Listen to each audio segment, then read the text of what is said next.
Good morning and welcome to the new edition of Dr. Lamba's Awakening Call. Studying abroad, especially for the Indian, Chinese, has been quite a lure. And there are various reasons for this. Earlier, it was a colonial hang up that students wanted to go to England to study and come back, saying that they have returned back from the mother country. That would give them a certain status, and they were also liked by the British employers. Then freedom came and the situation changed. There were more opportunities, and the people went there for the economic benefits.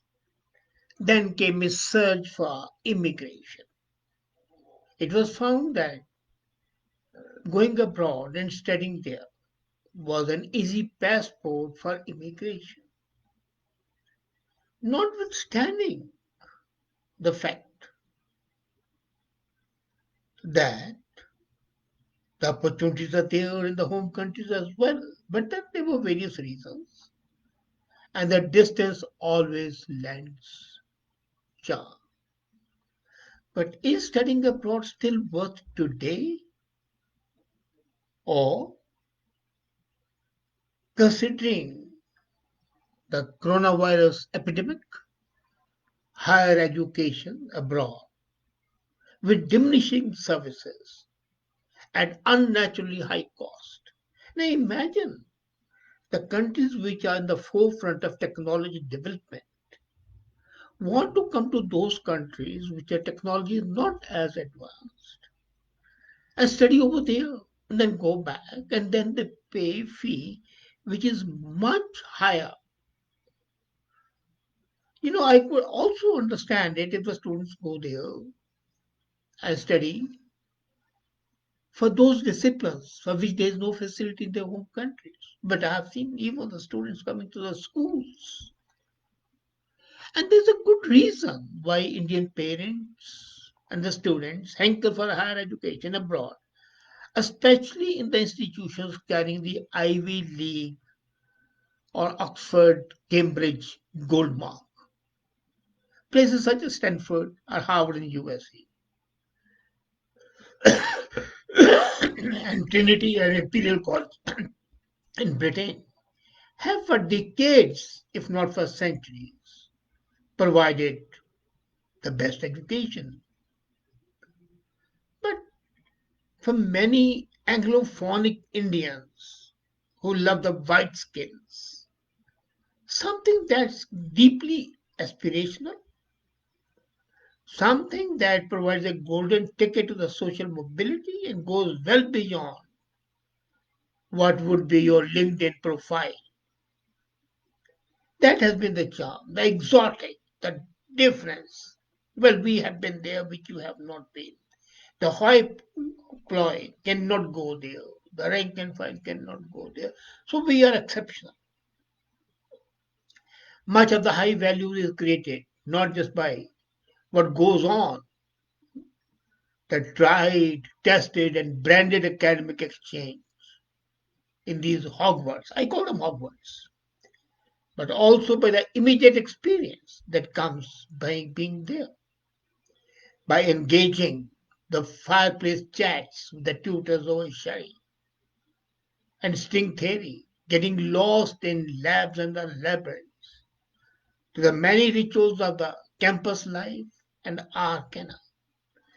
They form together the part of top college education, and then those people weaponize this education at Yale or London School of Economics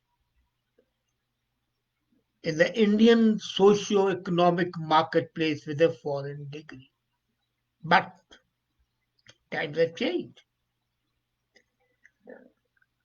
For the Indian parent and his or her pride and joy, the children, a spectre of the haunting campuses, the spectre of COVID-19 is there today with the British and the American universities and Canadian, not to mention institutions across the world that depend on the foreign students. I was amazed to study that four of the top Australian universities, for instance, rely on foreign students for 33% of their income.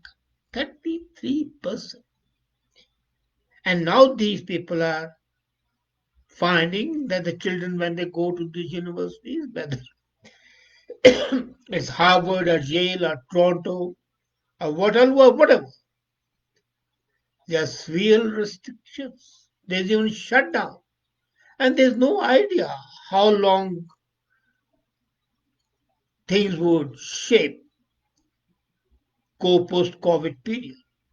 So many are asking a simple question: is studying abroad worth it? It's not. For example, the college crisis initiative at North Carolina, Davidson College, believes that less than a quarter of the US universities are likely to teach face to face this fall term. 100% is not possible. Hybrid, quite possible. But mostly people are going online.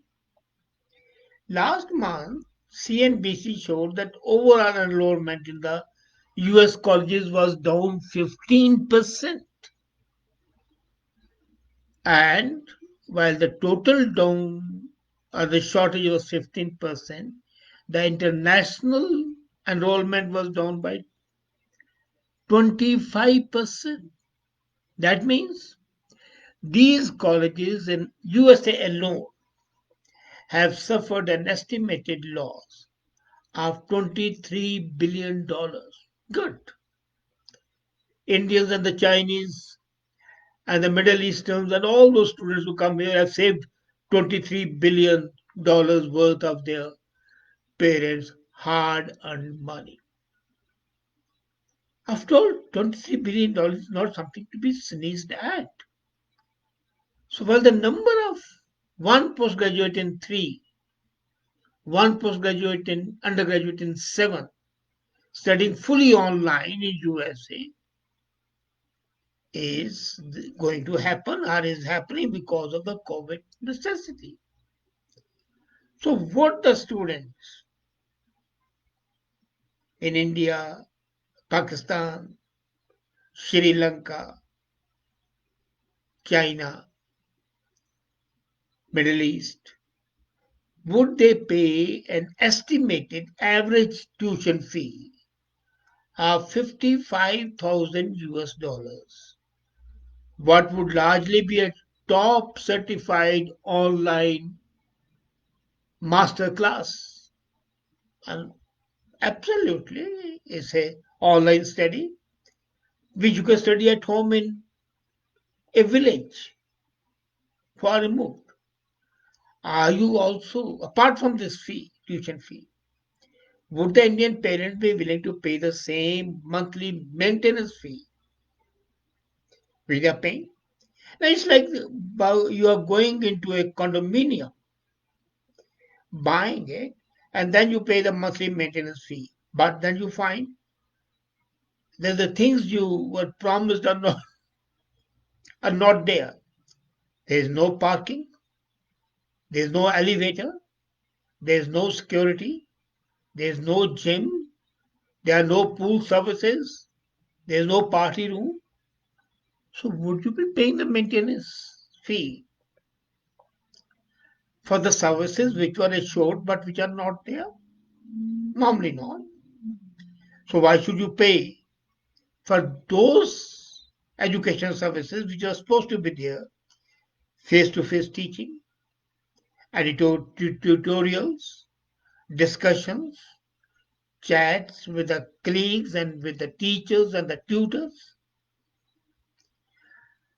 And then, this Patriot Act series, which is very popular, Hassan Minaz, that comedian, in his June 14 episode, he asked in his own style, No one has a clue what college will look like in a year. So you have to go to college, or you are in a college, or you are a parent. You are possibly wondering, is a college really worth it? What are you really paying for? And that's $1 million question you're facing. The questions have to be gone deeper, and we find a malaise that has been incubating for a long time. What has happened is that the coronavirus has given it an impetus. That's a catalyst. But the breeding of this virus, not of corona, but of the foreign education, has been there for a long time. US universities have been increasingly opting for Uber education, not for real education. What they've been doing is, interestingly, they have been replacing tenured professors with indefinite academic appointments by freelance adjunct professors. So, no tenured professors, people come and go and teach. Not only that, instead of professors, more and more assignments are being conducted by teaching assistants. We call them TAs. And graduate students. They are roped in to teach courses. Say students studying in masters will go and teach bachelor. But did you pay for that? I was amazed to see that in Purdue University, 26% of the teaching staff is drawn from the TAs. And of course, those TAs are from Yale and Harvard and University of Chicago. But they have been protesting about the pay and they have little or no work benefits.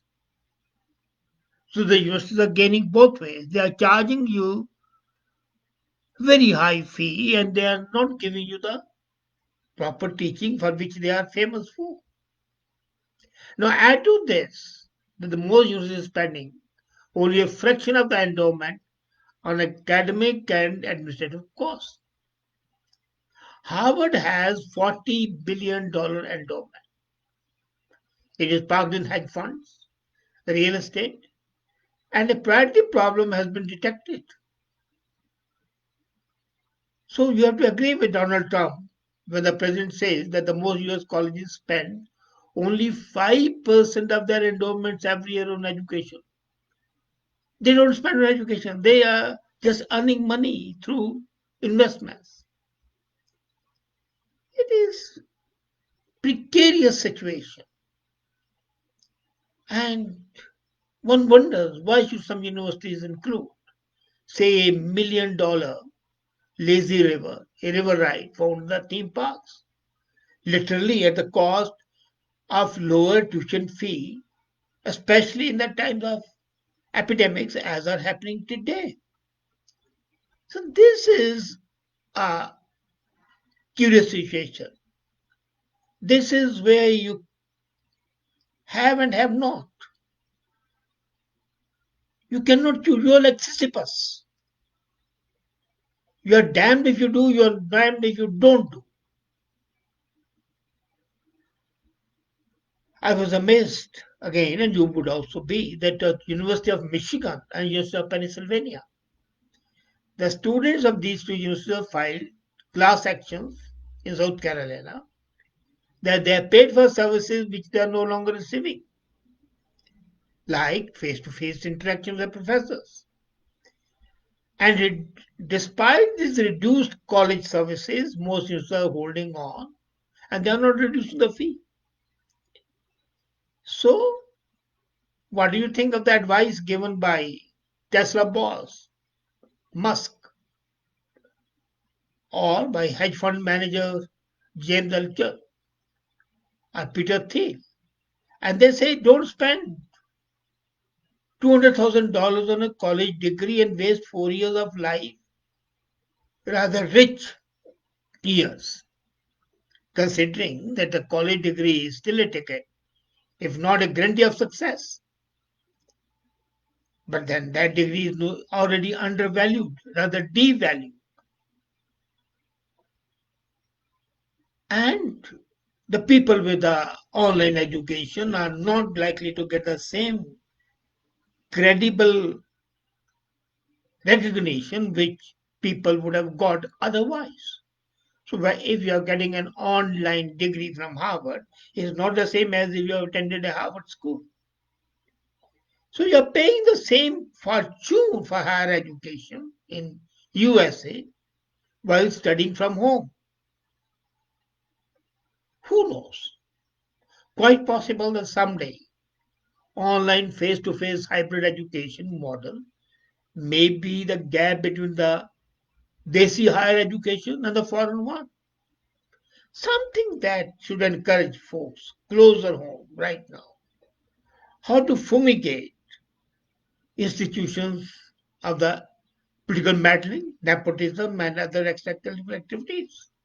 If that is done, the campuses in those countries which are feeding the universities in these so called advanced countries would be something worth pursuing. And that might be, in fact, a boon for those countries. They'll be saving billions and billions of dollars for which there are no tangible benefits. Except, as I said earlier, they are an insidious, a dubious way of buying immigration. But then, is the immigration that much sought after and required? These are different questions which have to be faced at the individual level. But studying abroad for the sake of studying is losing its meaning. And most of the parents would be thinking twice before spending their lives earning to educate someone, which they can easily do sitting at home. You can have an online course sitting at in a village in the world anywhere in the backwater and not spend millions and millions of dollars bankrupting yourself and the future of you. Think about it, and you would find that it makes sense not to indulge in this pastime any longer. Thank you.